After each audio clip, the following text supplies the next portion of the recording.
first topic for today is Sanda. Since I'm a Sanda competitor myself, we're going to go dive right into the history and the sport itself. So pay attention, guys. Get ready to learn some stuff.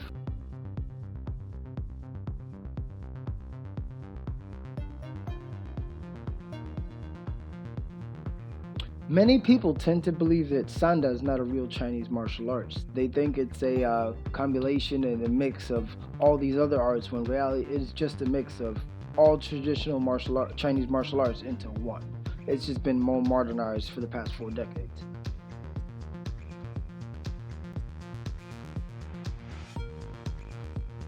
Another known fact is, in Sanda, fighters rarely train alone, Dukata or any other prearranged practice. These practices won't help you much to prepare for matches or self-defense. Instead, the focus is on sparring and in spontaneous action with the partner, and training for real combat. This doesn't mean that Sanda is the best fighting style, but it means all the criteria to be real martial art.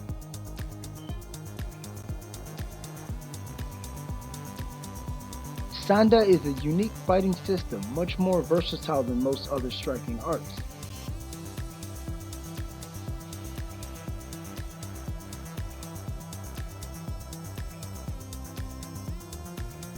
As a matter of fact, while Sanda was being developed, all the old school Kung Fu guys, the traditional ones, stopped believing that Sanda was Kung Fu, when in reality it's a fusion of all their styles into one.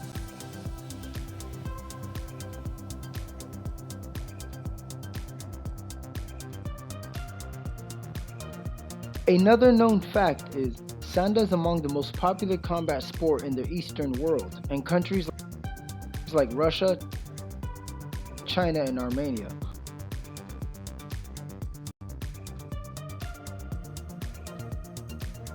Now the question of all questions is Sanda a real martial art? Sanda is a much better option when it comes to self-defense. Techniques you learn in training are simple, practical, and can help you get out of trouble. The answer is yes. Sanda is a real martial art, and there's a strong reason why this is so. First, it has a long history and origins in very other famous Chinese arts like Kung Fu, but Sanda is far more practical in real life, as it teaches you only techniques you can apply in real combat.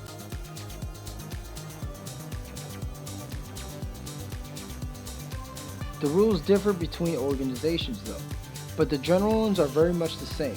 Here are the most important rules in Sanda matches. The fighting arena.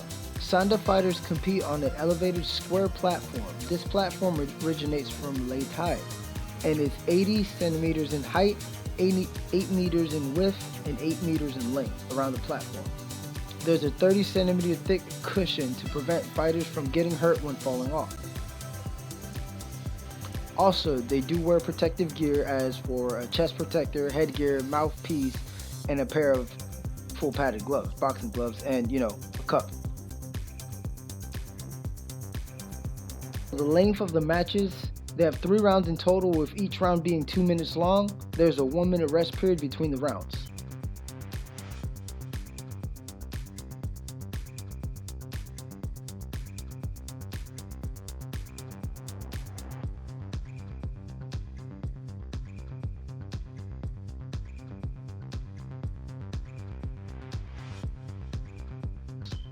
The techniques that Sanda fighters normally, that's what's used in these competitions, can strike both the upper body and lower body. They can strike with punches, kicks, and elbows and knees. When it comes to grappling, they can use various wrestling moves, trips, and throws from judo.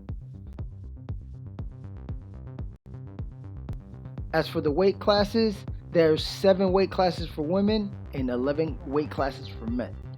By the 1960s, that's when they started to develop a belt system for Sanda.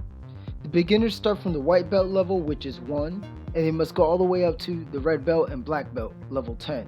Once a student completes 10 ranks, they must pass an exam to qualify for the black belt rank. However, their Sanda journey doesn't end there, as the black belt is further divided by another 10 ranks. So it just keeps going and going.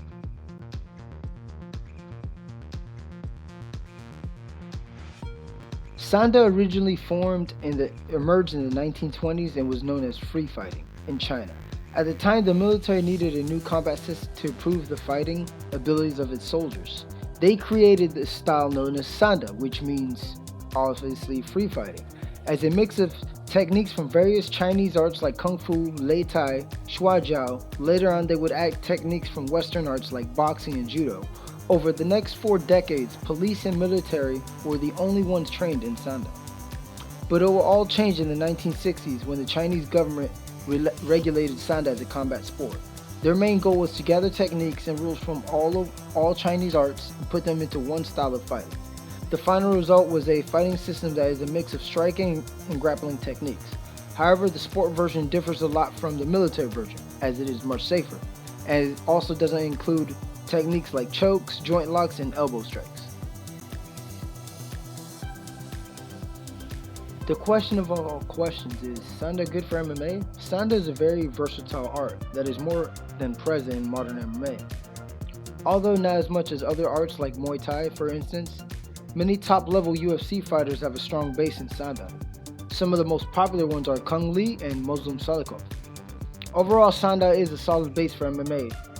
The way you learn how to keep distance, move, and mix kicks with the punches would help you a lot in cage fighting. Still, the aspect of Sanda stands out is the speed of strikes and the movement. Bear in mind that even the most skilled Sanda fighters must attend wrestling and BJJ classes just to succeed in the game. You can't expect to shift over from Sanda to MMA and do well without cross-training.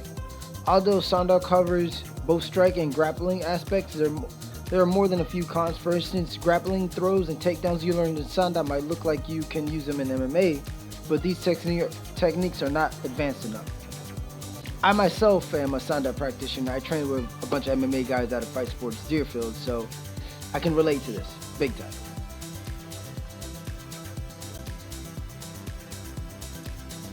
Even in modern times, just about every MMA fighter has a good takedown defense and will defend against your Sanda attacks. That's why even the UFC standouts such as Wei Li Zhang needed to cross-train to develop all-around skills and not just rely on Sanda skills.